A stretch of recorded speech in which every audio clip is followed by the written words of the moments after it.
See who watches. Boom, Exciting. we're live. We're Exciting. live. Gene, hello, welcome everybody. If you're tuning in, I don't know who's tuning in, but you might in the future. We're got Mortgage Mondays with my special guest, Gene Tsair. How do you say your That's me. last name? Czar? SAR's fine. Czar. Okay, got it. So we can't have our lender Drew on here because he had an emergency, but we got a special guest, Gene. What I love about Gene is we pretty much have like a very difference of opinions, which is great. So he gives me a We lot of do? information. We totally do. Totally. No, but I love your opinion because you're usually right. So let's just say if it's Gene's usually on the right track. So I respect that. Anyways, we're live on YouTube. We got Mortgage Money. So introduce yourself, Gene, to people who may not know who you are. Sure. My name is Gene Tsair. I been doing real estate for the last 15 years. I do a property management investment properties. Right now, we're managing about 100 rental properties, and we typically do flips as well. Right. Mike was saying that you That is guys it. have been looking at a lot of flips. Oh yeah, yeah. There you We go. we have been So looking at a lot of flips. I think we have to create transactions in our marketplace right now because, if you can believe it, I would say 19 out of 20 of the last transactions I've done, someone had to have died for that transaction to occur. So we have to crazy. create transactions. This is not to say we should go out killing people, but we have to go out and create Yeah. transactions. Yeah, I was telling Mike, that's one thing I learned in the last like 2008 market was Yeah, that the 5 Ds, which are basically these things are always create a transaction, like no matter the market, no matter what, right? So the yeah, 5 Ds: death, divorce, disaster, doomed, and what's the other one? Disaster, doomed, death, divorce, and wow, I'm drawing a blank. I had a long day. Anyways, but one of those things will basically um uh doomed, disaster, or debt. So like yeah. doomed is like you have like a cancer, like some cancer, Right. you're doomed. It's just it is what it is. Sure. Disaster is like your parents died on a plane accident. You know what I mean? Like over the Yeah. weekend, it's like it just happens. And then debt is just you just over leverage, you just That's screw, one of the only ways other than an act of God that you can actually lose on real estate is debt, is when it all blows up on you. That's why Yeah. I'm a little bit worried when a lot of real estate investors say, "Oh, we want to use other people's money," which sounds very scammy, con artisty, because the only way to actually lose money is by over leveraging.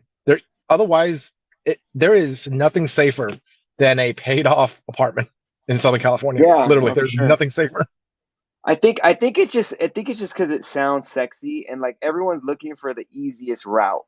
You know what I Yeah, mean? So like when they say like, oh, you need no credit, use other people's money, people think like, oh, the risk is gonna not be all on me, and then that like that's yeah, it's just a marketing. It's like lose 100 pounds in 10 days. sure. It just sounds good. I get that sense. Yeah. Yeah, that's what it is. And I've like a lot of like Manny Koshpin, Thatch Win, like some of the big time players of real estate that I follow, and I know they're real players. They all say just don't borrow people's money. It's too Yeah. much of a headache. Yeah, Like, and it is. Thatch is the real deal. The one I'm talking about, I was thinking about was Sam, Faster Freedom. But like Thatch is the Mm, real deal because he tells you actually that the old real estate adage, buy property, pay them off. yeah, it's It's like how could you lose? How do you lose with that? yeah, you can't lose. Yeah, it's like like obviously if you like, there's gonna be people that are not gonna pay rent, but like you're not thinking like, oh, I'm not gonna buy any real estate because no one's gonna pay rent. You know what I mean? It's like that's just Yeah. stupid. Yeah. Anyways, all right. So here on Mortgage Monday, we go over. We're gonna talk about selling your home on the holidays. Jeans has a lot of experience in real estate. Also, we have a running joke of the most expensive house in California. So we just talked about it. So Gene, how much is the most expensive house in California? Well, Boom. 225. 225 million dollars. So we've been doing this show for about 5 weeks, and it still haven't sold. So it's 193 days on the market, and look how many pictures are on there, Gene. Wow. 225 million, and there's 11 photos. Wow. That's crazy. Me and my friend Drew, my lender, we have a running joke that we may be the ones that sell this property. Somebody may watch this show and be like, you know what? I'm gonna buy this. But check this house out, Gene. So if you had all the money in the world and you needed a launder, $225 million, this is what you would buy. It's got a movie theater, Nice little view of Malibu. It's a beautiful house. Oh, Well, and it's got a beach. you know what's It's another got a running beach. gag I have with my friend Mike is we're not buying LA.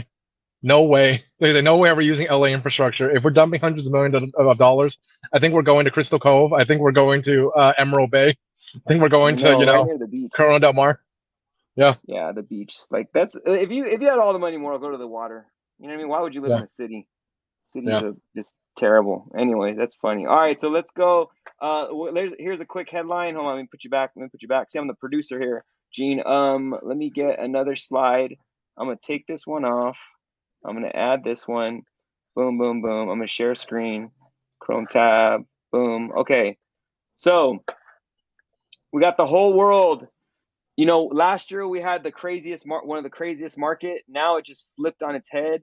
So a lot of people are talking about, is there a crash coming? Is there a crash? And people like myself and Eugene, we know what's going on. It's crazy, but it's not like what people think. And whatever the news says, they're usually wrong. So what do you think about the market now? And is there a crash coming in your opinion?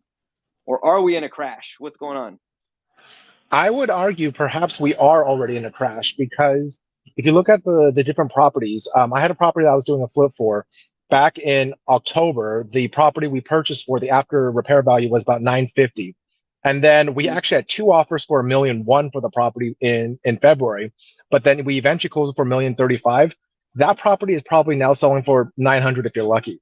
So you can argue Wow. that from October last year to October this year, it had gone from 950 to 1,000,001, which was an 18% increase. And it went from 1,000,001 down to about 900. Maybe we already crashed, but a lot of people don't feel it because a lot of people did not transact during that time. They didn't transact between Right. October and February. And if you didn't, we're basically made a big circle between October to October. We had made a really big circle, and we Yeah, came year back over year. there. So, do we have another 10 or 15% down more to go? Perhaps.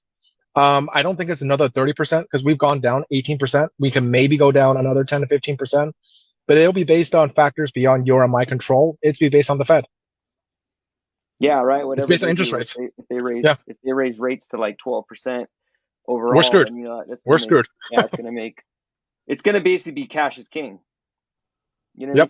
So all those sales that need to be sold, houses that need to be sold, cash is gonna come in and people are gonna take those offers. Especially if Yeah. your house is sitting on the market and you need to sell because you got to move. You know what I mean? Like it's a probate. Like all the kids want the money. The cash buyers is gonna come back and just start Yeah. taking up all the Well, deals at as I've been super saying, deals. that's most of my transactions have been kids want to divide assets and go their separate ways. That's been like half of them. Yeah, I think Blake told me a good he told me a good rebuttal. When people say like, "Oh, I'm gonna leave the house to my kids," and you can say that's all fine and dandy, but do your kids get along? And do you think your kids are gonna get along when there's like $700,000 on the line? Are they gonna be able to uh, are they gonna be able Right. to split it cordially, or are they gonna be in arguments? And then if Yeah. someone's really logical, most of the time they're gonna think about that and be like, "Oh, you're right. It's better to split the cash than the property." Yeah. Right. So yeah, I think yeah, but like year over year, it's crazy. Like I would say if the house is under maybe 500,000, 600,000, it's gone down 50,000, like you're saying, about 18%, somewhere like that. And then if it's over 1 million, it's gone down about 100,000, could around those numbers. Yeah. I would say so. I would say that there is a floor to the prices. Prices do not want to go below 800,000 for a normal entry level house. Like right when it Right. touches 800,000, it just bounces back up. Right. For like kind of a crappy like a 3 bedroom, 1 bath, 100-year-old house, prices don't want Hmm. to go below 700,000. At least in decently nice areas and Orange County, it just touches in and bounces back up. So, barring Yeah. any catastrophic move from like the Fed, it's actually very hard to imagine a scenario where house prices continue to go down Well, the thing unless is interest rates inventory continue. too. Yeah, It's just not enough inventory. It's not like right. 2008 where like 1,000 houses came on the market within like a 90-day period. You know, Yeah, it's going to be like a couple hundred, and people are scared. And like the biggest thing in California for most people is where are they going to move? yeah. That's the biggest. That's one of the biggest. So a lot of people are just They'll holding be out. tight. I actually agree that I actually disagree with my business partner Mike in the sense that he still wants to reach out to people just to say I'm alive and if you want to sell, please contact me.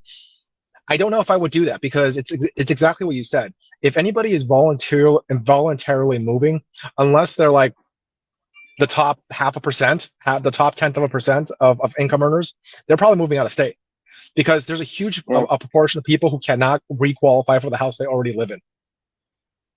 Yeah, So isn't so that they, crazy, they can't afford anything else. Yeah, Yeah, it's like they bought it, like say under 200,000, some people even yeah, under 100,000 25 years yeah, ago, and now the house is yeah, worth 6, 7 million, $1 million, and that wasn't their income, the last 20 years. They weren't making 10,000 a month. They were just making 3, 4,000. Now they're living on a pension, and yeah, now they live in $1 million house, but they can't, but they're only on like, 5,000 a month, whatever with their yeah, social and their income and then their savings. So it's like they can't yeah, afford it. So they are priced out at where they can't even move in their own neighborhood. yeah. Most of the voluntary sellers, I will guess that more than 50% of the voluntary sellers have to move out of state. Otherwise, they won't be voluntary sellers. They can only be voluntary sellers. Yeah. They can't even move to the Inland Empire. They can't even afford the Inland Yeah, Empire. no. Yeah, dude, I'm gonna list a house in like a week, and it's in Harupa Valley, and like I sold in this neighborhood the last like Yeah, 5 years, and yeah, when I first sold one of the biggest models, we sold it for 650, which was huge at that time, and now that yeah, same house is going for a million one one. The house I'm putting on the market yeah. is gonna be like 920. Wow. Like, but it's probably gonna go for 950, but I'm pricing it pretty aggressively. But like the Yeah. last house, the biggest model, sold for like 1.2 Wow. in Harupa Valley. Like, get out of here. Oh, you mean I'm like, what? Wineville with all those Wineville murders in the 20s? Because Yuba I Valley used to know, be called dude. Wineville until they said, "Oh, we had all Dude, these Wineville murders. Now we're going to change it to Yuba Valley to change our branding." I know, right? It's great. Change the brand. I, Funny. I, I, I did want to mention this in real quick. If somebody is doing a $600,000 loan on an $800,000 house, they are don't quote me on the payments on this, and it varies depending on area, but the PPI is in excess of $6,000. Like to get a six hundred Crazy. thousand dollar loan at 7% interest rates is over $6,000, and that's like a normal house. And most people are putting their life savings to be able to get that loan. For 600,000 to afford a 650 ish to $800,000 house, they're putting their $150,000 life savings plus closings costs and everything, and they get a crappy track home that probably needs work. The seller thinks that they sold it for too low, and they're paying more than $6,000 per month. I I don't know people are coming up with this money. I truly do not understand why someone would do that. But the thing that's more interesting to me is you can rent that same house for less than $4,000. So in the dynamic of our area is different than the rest of the state because I was looking at a chart. It was kind of interesting. The difference between renting and buying has never been this high. It's higher than it was in 2006, which means it costs more to own than it does to rent. The cost differential to renting in 2006, I think it was $600, and I think it's above $800. So nationwide, it's more per month to own than it is to rent. Normally, it's about $200 plus or minus because that's the home buyer premium. But in our area, in Orange County, in areas of LA, it is insane to me that literally the price difference between renting and buying, even with 20% down, is like 2 grand a month. It's like it's absurd. Crazy. Yeah. It is I'm absurd. I'm not Like I'm not we're telling living in a I'm not crazy telling place. everyone to be a renter, but that's absurd to actually buy right now. In a lot of if you think about that like logically. Yeah, like people had their chance, last year and maybe into Yeah. 2020, but then we know like the market was just in like it was overbidding, but like it was worth it. That's why I told a lot of clients during that time. I'm like, even though it's crazy, it's worth it because, and turned out to be right. Like, because right now, and there's actually a couple clients and friends that bought Sorry. and they're like, wow, we can't afford a house now. That's all good. Yeah. But they would say like right now they Well, can't afford a house. If the same scenario, they wouldn't be able to afford the house. Boom. It's all good. I right. don't think anybody's really watching, Gene. We're just talking on the interwebs. Yeah. 1 second. All right, so I think I lost you. It's okay. All no, right. it's all good. Get back. I got you back. Sorry. I actually just gone out of an appointment, so I'm here in a parking garage. Just sorry. So I'm here in a No, it's parking all garage. good. Yeah, no trip. All right, Go so ahead. let's talk about selling your house during the holidays. So, what would you be Sure. your advice if someone had to sell their house? Is it a good time to sell? Is it a bad time to sell? What's your opinion on selling during the months going into October, November, December? I think that your life should not be based upon what's happening outside. So if you need to Mm, sell, it doesn't even matter what's happening outside, and you can accept the price and you can accept the net proceeds so you know where you're going to. Just sell because today we have all the knowns, all the unknowns. It's all priced in. It's everything is we already know what the outcome is. Tomorrow we'll have new unknowns. We'll have knowns, unknowns, known unknowns, and unknown unknowns, and those will just keep on growing as time goes by. What I mean by that is, the Fed loses its mind, and we have 10%, 12% interest rates. You thought you were getting netting $700,000 for your house, but now you're netting 500. You thought you were moving to Nevada, you were moving to Las Vegas, but you're not. If you can stomach what it is today, then just take the bird in the hand. If the holiday season, the seasonality has not been that strong, in the sense that what matters more than selling at the right month, quote unquote, like selling in March, April, or May, would be what it matches up with your own, with what you're doing yourself, because the Fed and Congress, in a lot of ways, have really screwed up seasonality. We haven't had normal seasonality in like since 2018. like, We yeah, haven't had for seasonality. like five It's just years, been dude. like it's just been like Crazy. events, like the Fed raises rates, bam, market does whatever, market does whatever. It's since 2018. We haven't had it in Yeah, like five right. years. No, I agree. Like I have a similar answer. It's like when you got to sell, you got to sell. It's all individual, case by case Yeah, basis. If in a perfect world, you know what I mean? Like the best time to sell is obviously during the spring. That's when you have the highest chance of selling quickly for the highest price. But if yeah, you got to sell in December, November, just make sure you hire a qualified realtor knows what they're doing. They can market well and price it right and tell you the truth. yeah. Because how many agents came in 2020 thinking the business is all easy? They got a couple easy listings, and then now they're like, what Yeah. the heck is going on? If I don't have exact numbers for this, but this is the sentiment that I think about it. Hmm. At any given time in the real estate industry, everybody has 2 years of experience or less. At any given moment Hmm. of the real estate industry, your average realtor has 2 years experience or less because this industry chews people up and spits them out. So Yep. a lot of people don't know what they're doing. They don't know how to respond to this because the majority of them have constant churn of 2 years or less experience. So be careful. Like not everybody with a real estate license is. Some of them have a license to kill, I suppose. They Yeah, have right there. license to kill your finances, I guess. Ah, which is true, man. You could lose. Just like look what happened. Look what happened. So okay. So remember, we got purple bricks, right? So purple Yeah, bricks got annihilated, right? And yeah, then Open Door and Zillow Buyer started coming in, and iBuyer and all the other ones, right? And then yeah, boom, they got smashed the last like 4 months, and then Compass got smashed. Like so, it's interesting to see like what's happening with like technology trying to get into the market. I think eventually technology is going to get to the point where it is like it's the broker, maybe like 5, 10, 15 years where the baby boomers are out of the market and now you have like pure millennial buyers and sellers and then Gen Z and all that stuff and they're more okay with dealing with technology. But I don't think anything can really you know replace someone who knows an area and a market and trends and different things for how to sell a house. yeah. It's I'm hard to compete. I was looking at this morning and I forgot the exact number, but Redfin year to date, do you know what percentage they are? Oh, they're down, their stock price? No, but I heard it sucks. That's why they're firing a bunch of 92%. people, right? Damn. 92%. And you can only have a It's hundred insane. percent. You can only have 100%. Yeah, ninety-two It's percent, dude. and I think Open Door was 88%. Open Door is probably not going to make it.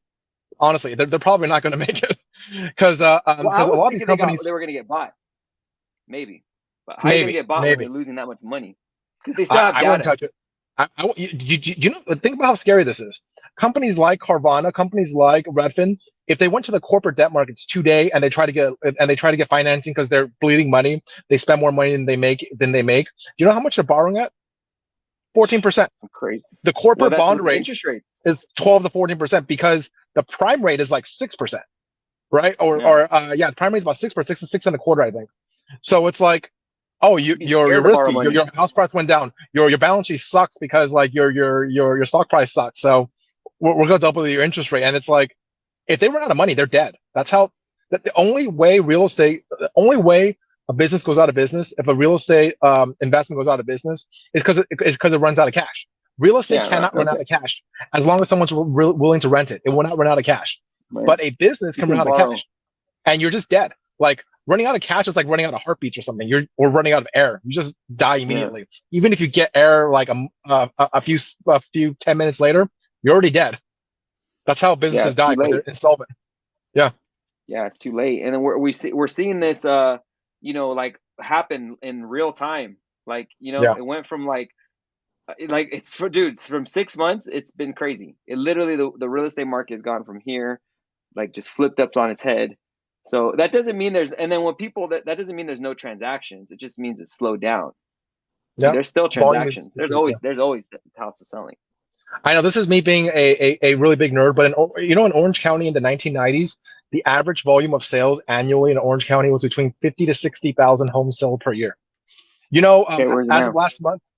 last month we had 2,500 homes sold. We are on track like we've always been about 25,000 per year of volume, 25 to 30,000 per year, and we've been fluctuating in that level about 22 to 25 for like the last couple of years. And the crazy part about it is that Orange County from the 1990s are double population. The population of Orange County in 1990s was like 1.7 million. Hmm. Now it's over like 3.4, 3.5 million. And we have half of the volume on double the population. I honestly don't even know where these people are living. If you want to be a No, little it's bit crazy. if you want to be a little bit conspiracy minded, um, you can argue that we have more people than we think here, possibly undocumented, Hmm. because because the way that they look at it is they look at through sewer usage rates and they look at utility usage rates and they say no, we got way more people here than you say that we do, because I think it Yeah. was the greater LA area. I think was a 13 million population with greater Los Angeles, and I think the estimate was about 1.5 million more than the official number. So we say we have 13.5 million, but we probably have closer to 15 million. And this is putting a strain on everything, on utilities, on housing, on everything, because they think they may have close to enough, but they're way short. And it's Yeah. reflected just how expensive everything is. Yeah, that's the people that are documented, or like actually got driver's licenses, you know what I mean? Or It's like estimated about 1.5 million, I think. About 1.5 million undocumented in greater LA area. that's insane. Well, I would say like for, if you're gonna be a buyer at this market, it's a good thing to look at a property that you can make some income.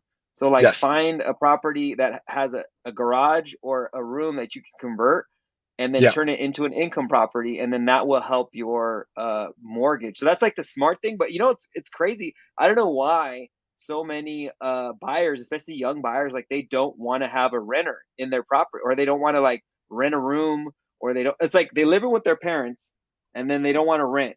So it's like, well, you're already kind of renting your You parents. already You know what I have mean? roommates. You You already have have roommates. It's roommates. called your parents. Or like, you know what I mean? Like it's crazy. But Yeah.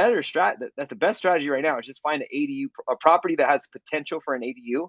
So like Sure. if because like okay, if the house is 600,000 and Yeah. then you can convert. Did you know Pomona is giving $100,000 $100,000 uh loan to residents to build an ADU at like a 2% interest rate?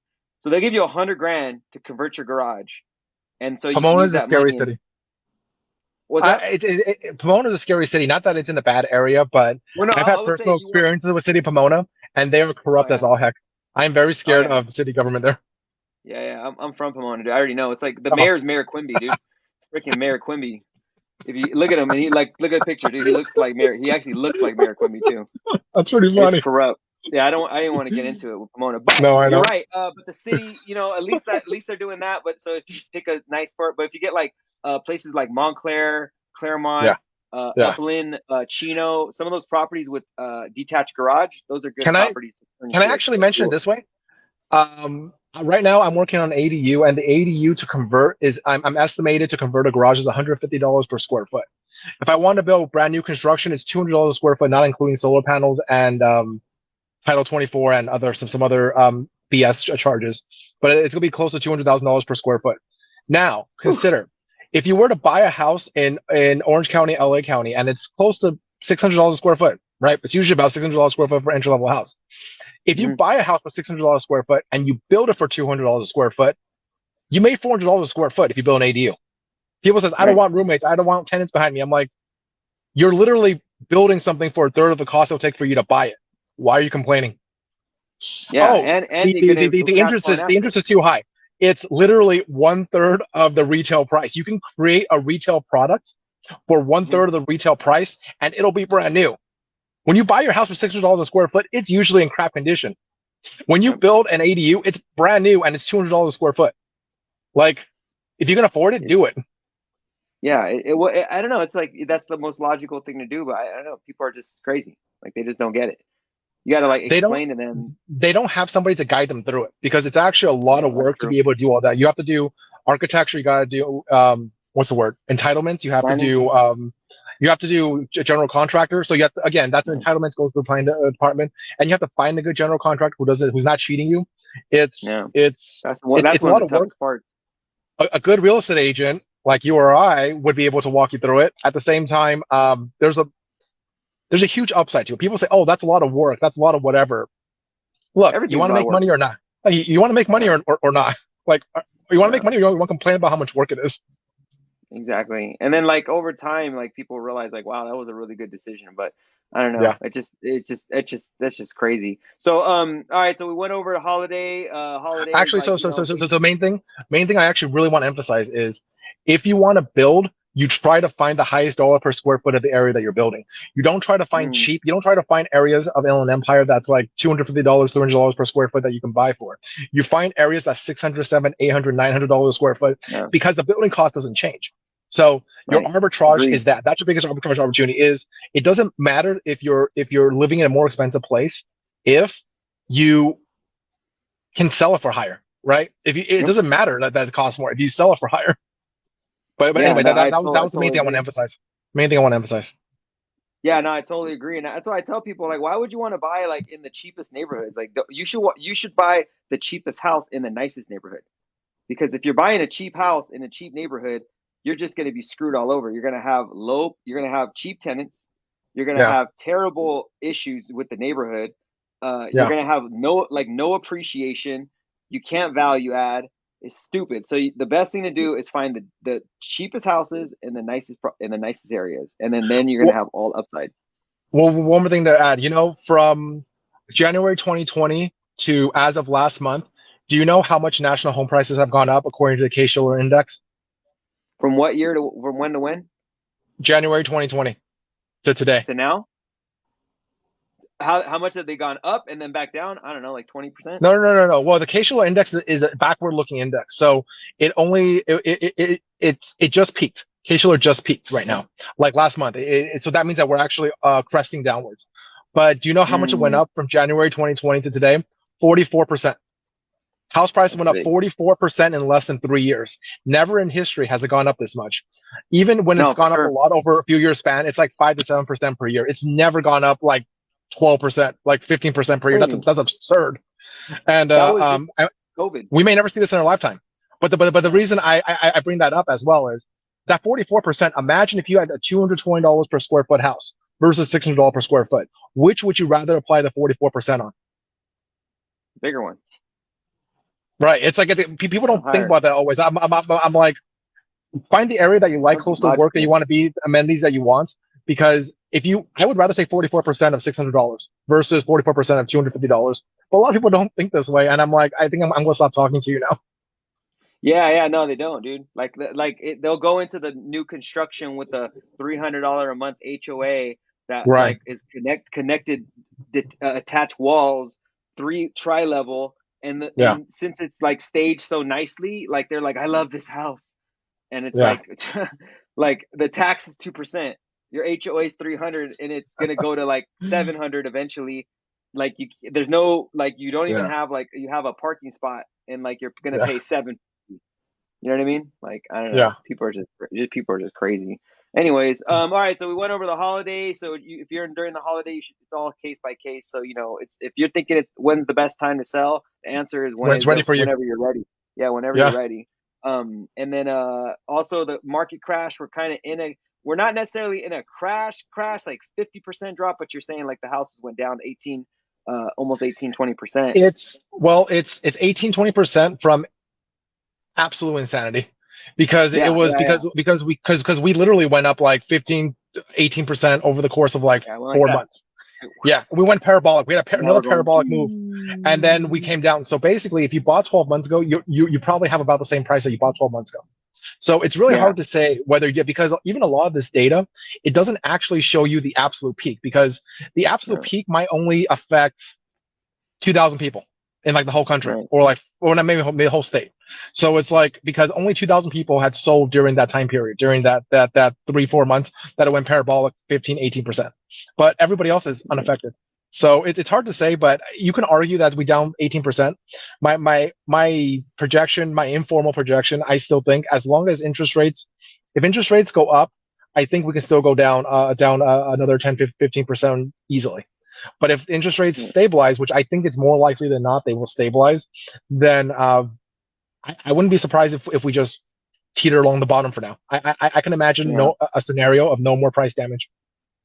Yeah. Well, 18% in California is different than 18% in like Indiana, because it's just our Eighteen houses percent are in on the. $800,000 is like 150 That's a grand. big It's number. a lot of money. Exactly. Yeah, Yeah, it is a lot of money. So like it's big numbers we're like playing with in California. So yeah. yeah, so that's that. So we talked about that in the market. So we've been on 30 minutes, so that was good, some good information. Do you have anything else to tell the people about getting into the holiday, going into the new year? What should they be thinking about when they're thinking about real estate? Don't go into debt for the holidays and the new year because I think layoffs are coming. I think we definitely Mm. will have a recession. I think it's very disingenuous for our government to tell us, "Oh, we don't have a recession. You're spreading misinformation and it's fake news and blah blah blah." I'm like, We're in it. recessions recessions according to your own definition, government, can only be known after it's already passed. Yeah. So think about this for a second. Don't talk about the recession because it's not real. Don't talk about recession because it's not real. Don't talk about recession, it's not real. Oh, recession's already passed. Don't talk about it. It's It's like, crazy. yeah, Like I yeah, bought you, I bought a coffee. I bought a coffee and a pastry, and it was $9, dude, 9.50. Like that's like a coffee, like a coffee, yeah. like not a It's like latte, a I'll go coffee. make my own coffee. I'll make my own. It's like, It's geez, nine banana, and bucks. I think after tomorrow, dude, like by Friday, Saturday, dude, gas is gonna go to Yeah. craziness. It's like gas gonna go up, everything's gonna go up. So it doesn't mean doom and gloom. I'm a little bit curious. Let's see what happens after the election tomorrow because I don't know how Yeah. everyone's going to respond. There's a lot of indications on the financial markets, the stocks and options in particular. I'm sorry, and yeah, options in particular, that a lot of people are hedging around two events. One is the election, two are Fed events. There's a lot of Mm, indication that a lot of people have a lot of uneasiness towards this election. Hopefully, after the election, everything clears up a little bit. I can see that scenario where everything yeah. clears up So we'll after see. the election. But the main thing about the holidays, the reason I bring it up is that us being in a recession, we are already in a excuse me, we are already in a technical recession. Hmm. Being in a technical recession means 2 quarters of negative growth. At the same time, the the biggest thing for holiday is layoffs always come later. They do hiring freezes and then they do layoffs. So we've Right. already had many big companies doing hiring freezes and they're ready to do layoffs. We are probably going to see the recession intensify next year, and Into the basically it's spring. going. Yeah, and basically it's probably going to get worse before it gets better. My recommendation is sell when you're ready, sell when you have all the knowns with you. Like you've already, it's you already have bird in hand versus two in the Hmm. forest, two in the bushes. Right. You have one bird in hand already, and don't overspend for the holidays because one other You don't know what's statistic. coming. One other statistic that I thought was interesting was I was reading about it how wholesale prices of vehicles are plummeting. So car prices are plummeting. Credit card debt is higher than in 2006 and 7, and car debt is higher than in 2006 and 7. Now, the reason I mention all that is the wholesale price is plummeting, but the retail price hasn't budged, which Hmm. means that your dealership is buying cars two, three, $4,000 cheaper than they were a month ago, but they're still selling to you at the same price. Don't fall Hmm. into the trap. Don't spend too much this holiday season because I think a lot of people might, and a lot of people might go into debt and then they'll be in trouble next year. I think the biggest thing is if you want to sell now. And watch what happens with the overall market and with the consumer, because I think it's coming where prices are coming down. I don't think it's gonna come down pre COVID, 2008. but it's gonna be but it has to calm down. Like Yeah. you cannot buy a Yaris for $25,000. You just can't. Like you cannot buy a work truck for $50,000. You can't buy an F-250 for $50,000. Like Hmm. you just can't. Like Well, you know, you like it just can't keep on happening. no, well, you know, I talked with a car broker and a few car brokers. They informed me about how like the market was so crazy with cars in 2020, where they were selling Yeah, everything over 20-30%. And now right. it's going to start seeing, but see the difference between, and I was thinking, okay, there's going to be a ton of cars on the lots that they're repo and stuff like that. But then I realized, you know what? Like unlike the foreclosures in 2008, you can't move a house. You know what I mean? Right. So if a house went down, let's say you bought a house in Fontana for 600,000 and it went down to 300,000, right? You can't Yeah. move that house, right? But if you bought a Yeah. BMW in 2020 for like 100 grand and it was really only worth 70, and now it's worth 40, and you want to refinance, you can't make the payment, and they repo it.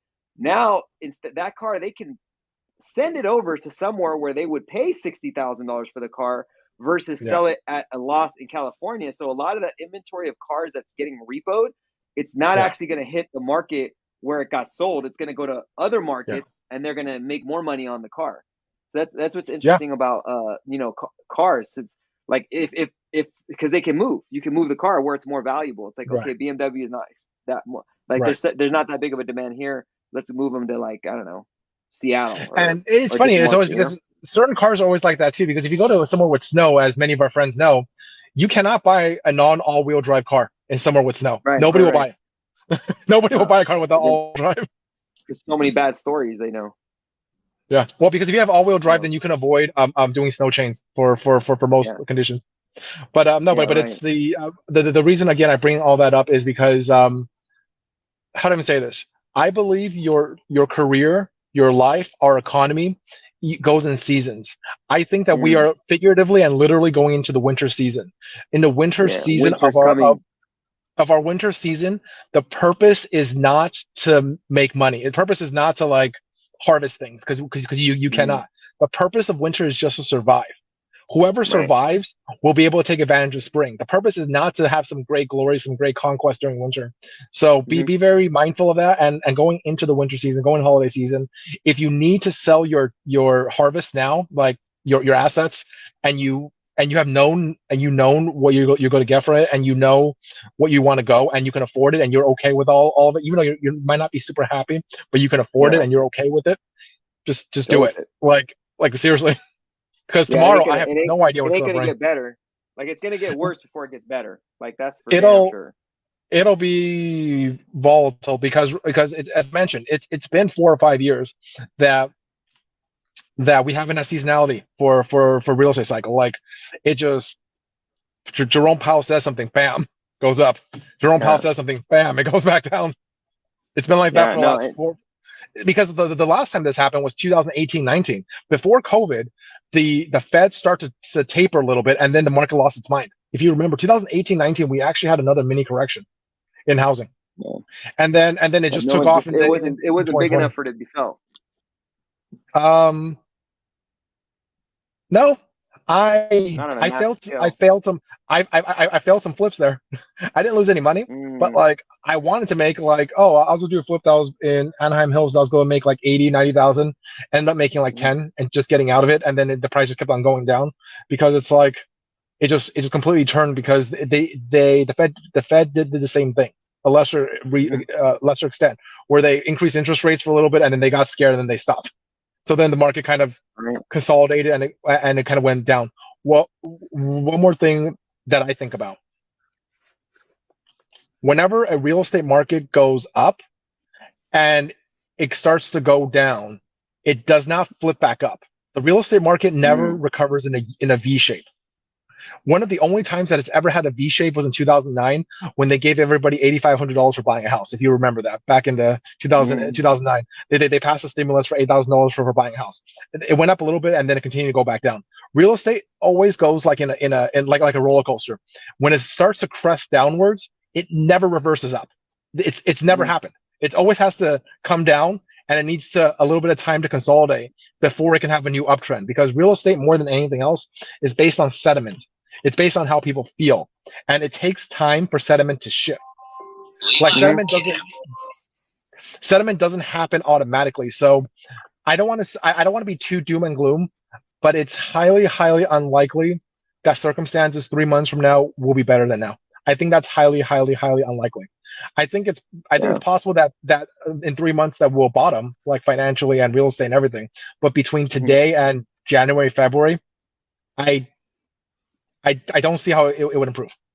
It would the only Yeah. way they would do it is the election, everybody breathes a great sigh of relief and everybody starts moving at the same time.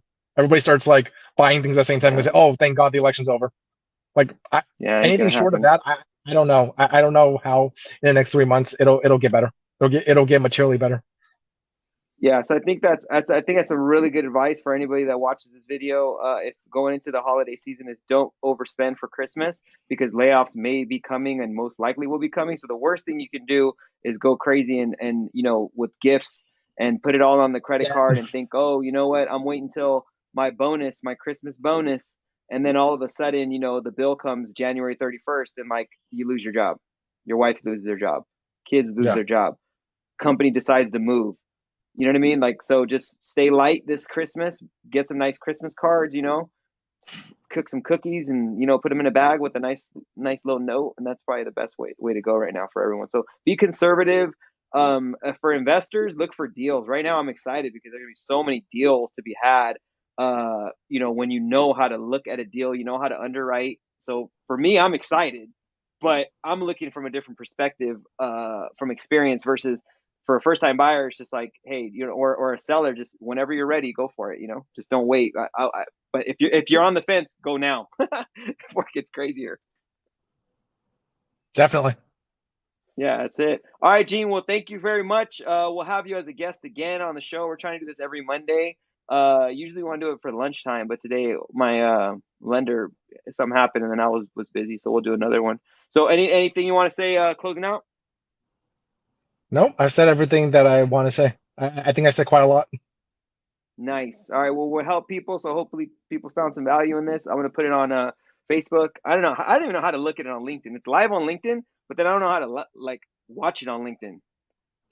I think I have to pay like the premium just to like have it on my feed. I don't know how to Like use it. pay that. I'm barely functional I don't with even know, these things dude. too. Before this year, I did not know how to do Instagram at all. If anything that I said anyone found interesting, please follow me on Instagram. I am trying to build a following there. I've not used it Yeah. before Look at this this. year. Boom. Let me show you something I can do. Hold on one second, Gene. We're going to do that Okay. right now. What's your at? What's the ad on Instagram? I need to change it, but for right now, it's the Results Real Estate Group. The results real. Yeah, it's super long, dude. The results real estate. Bam. Look what I can do. Group. Boom. Boom. The No, it's actually results no, it's real the estate Real group. Estate Group. Yep. All right, hold on one second. Let me edit it. Yeah, it's too long, bro. Tell you right now. No, I know. Hold on. Where is it? Results real estate. What the heck? Can't have it. Follow. Make a new one. Bam. Bam. Bam. Boom. Boom. Group. Group. Yep. All right. Bam. Like that. Bam. Look at that. Bam. Is that spelled right? Yes. So I am trying Okay. to build more on Instagram. I do want to do daily reels. I think that Yeah. I do want to spend more time getting out there and what's the word?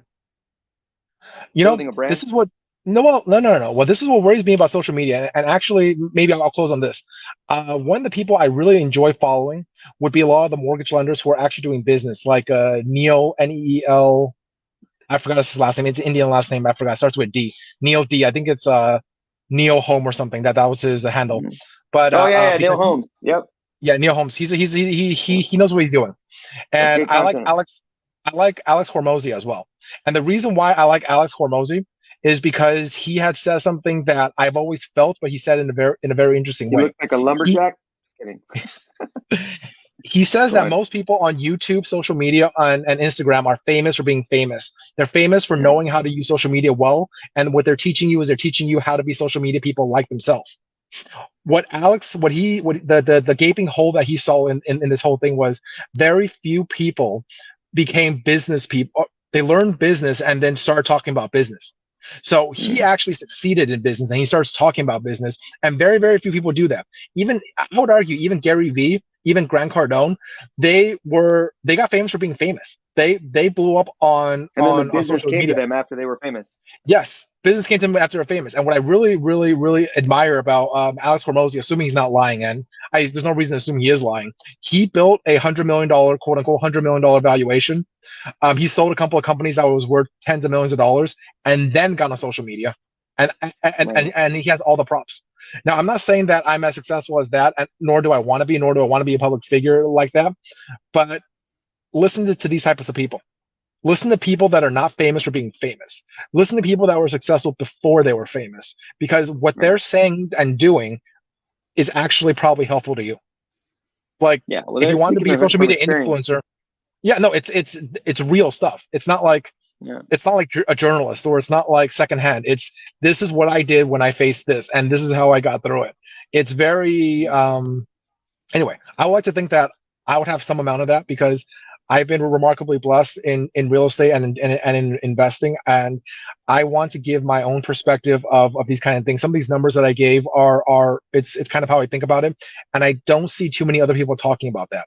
They like to Mhm. regurgitate what other people are saying, it seems like, and they don't actually know somebody who actually was in the trenches and is still in the trenches, and can actually give experience based on that of what works. One more interesting thing: Redfin is simply, to me, a real estate agent mega team with good research and a fancy search, A lot of and they data. have access to the capital markets. But they're not actually a new way of doing things. They're just a very large mega agent team, quote unquote mega agent team. Now, there's two ways to do Awesome business in marketing. real estate brokerage. You can be a mega agent team, or you can be an individual agent. Now, Redfin is not only a discount brokerage, but they're also a mega agent team, which means that their people have no skills. And I don't mean that in a disrespectful way, but a mega They're like agent team, cashiers. their teammates are, what's the word? They're cogs. They Right. know how to do one thing really well, and that's all they know how to do. And they don't want them to learn how to do everything well. Otherwise, they start their own business. That's kind of how they think about it. A mega agent team would think about Yeah. it. A mega agent team is really good when you need to cover a lot of ground. When the market is expanding and opportunities are expanding, they get more Yeah. business and blah blah blah blah blah. When a market is contracting, mega agent teams die. They wither and Yeah. die, because those people do not know what they're doing. They, There's even though no they more might have a food coming thousand in. agents, even though there might be 1,000 agents, maybe only 20 people know what they're doing in the whole Yeah. organization, and they need to carry 980 people. Like, that's literally Mhm. how it works. If you're a small organization and the market is contracting, you are much you have a much more value to the consumer, because when everything Mhm. is expanding, you don't need that much skill to get people where they want to go. When everything is contracting, you actually do need skill. Mhm. Mega agents have people who are very skilled, but the average mega agent team does not have that many skilled people. It's way in the minority. If you have 5% people know what they're doing, you're extremely lucky. If 5% people know Yeah. what they're doing. But an individual agent with a track record, and if they can show you their track record, and they've been working at it for a certain number of years, and they have a certain amount of transactions through that, much better than a contraction. And that was the way I thought about Redfin and Open Door and even Compass. Some of those companies, they they severely lack skill. They don't Mhm. know what they're doing. Truly, like, they were able to do better because the market did better, not because of Yeah. anything that they did. They captured a growing market. Mhm. The same way, like Okay. people said, "Oh, I sold the house for over 100,000," but it's like it wasn't you; it was the market. No, exactly, You and that's know, why I love Thatch. Like you're saying with yeah, Alex, I love he's Thatch real. because I've seen Thatch. That is real. I think seen Thatch from to get for like fast 20 years from Oh, really? selling. Yeah, he's a coach of my friend, so I've seen him from the Oh, starting off to now, and I know he's the real deal. Like he's not he is the talking real about deal. he ain't talking about it like he and it's funny because he could show like what he has, but he Yeah, doesn't. Like he just right. keeps it real humble. But if you saw what he had, you'd be like, wow, he's most likely gonna be a billionaire within a few years, 10 5 10 years. But anyway, like Alex, I love Alex, but yeah, like it's like kind of like the way that a coach, like a business coach is teaching you about being a bit like how to start a business, but then their business is how to be a business coach. Like they never even had a business. You know what I mean? It's like the same thing Yeah, you're that's talking about. exactly what I'm Like, saying. Yeah. yeah, you want to talk about that. But building a personal brand is huge. It can bring you a lot of business into the future. A lot of opportunities can come from it. So it's good you're going on social. It's just it takes time. And like I tell people, like right now, like YouTube YouTube is like what's it called? Is like a building, right? It's like a piece of real estate. You can make money on YouTube a long time. So it's like a brick and mortar building. Okay. Instagram is like a billboard. It's just a billboard. You know what I mean? Yeah. It's just people are seeing it, they're passing them by, right? And then Right. TikTok is just like commercials. It's just there and you're watching it. So pretty much you can build a business on YouTube, a lucrative business. Yeah. Instagram is just a bill. It's like Instagram and TikTok are just advertising. It's very difficult to build a business on it because like they change so rapidly. But like Facebook is about to fire like a crap load of people, or Meta is gonna fire a bunch of people on Wednesday. So who knows where they're going? And like Twitter just got by Elon Musk, so it's like you want to build a personal brand, but then you don't want to be like committed to either one of them. You just want to use them for what they're worth. Because what about MySpace? Like, let's say I was like, I want to be famous on MySpace. Like, you would be nowhere right now. So you don't want to say, I want to be famous on Instagram. I want to be famous on TikTok. The best thing like you're doing is provide value for people on whatever medium, and just provide value, and that's the If best way I to go. if No, I agree with that. Thank you. That was very well said. At the same time, I thought it was interesting because it was somebody mentioned that Alex Hormozy, he mentioned that he spent 70 to $80,000 per month on social media. Mm-hmm. So if you're trying to compare yourself with someone like that, keep in mind he has a whole team. He hires the same guy who built You hired Gary Vee Gary as Vee's well. team. Yeah, Yeah, yeah. hired Gary Vee's whole team.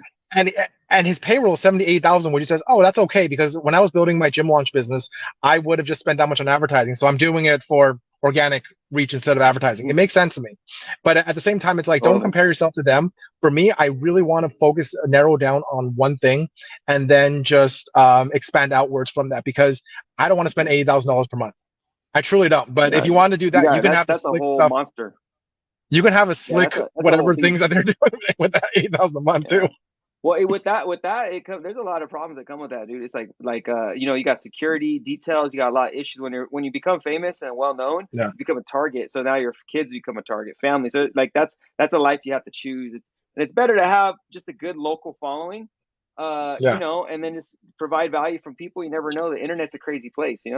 Alex said this too, which I like listening to him because, and probably I listen to him more than Yeah, any he's a good other guy. individual, is because he said that he had a friend that was the same way. He said that he wanted to be like me, and I've always said this in my life. I want to be rich and anonymous.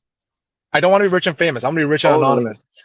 But then Alex said that he said that too until he met with a friend that says, if being famous is the cost for me to enact social change in the world, or to change the world in the way that I want to see change, then it's a cost I'm willing to pay. So Right. instead of saying for Individual sure choice. just to be rich and anonymous, I will instead, if somebody asks you, Gene, do you want to be rich and famous, rich and anonymous? My question to you is, what change do you want to make to the world? If the purpose of you getting rich is so that you can go on a yacht to Monaco and go on a Formula One, go watch the Palme d'Or, and then go to Augusta, and then go to Super Bowl and do all that stuff, then Mm-hmm. maybe you should be rich and anonymous. But if you actually Right. wanted to change the world and you wanted to move the world in a certain direction, you may have to be rich and famous. Mm-hmm. Otherwise, you will not be able to influence the world.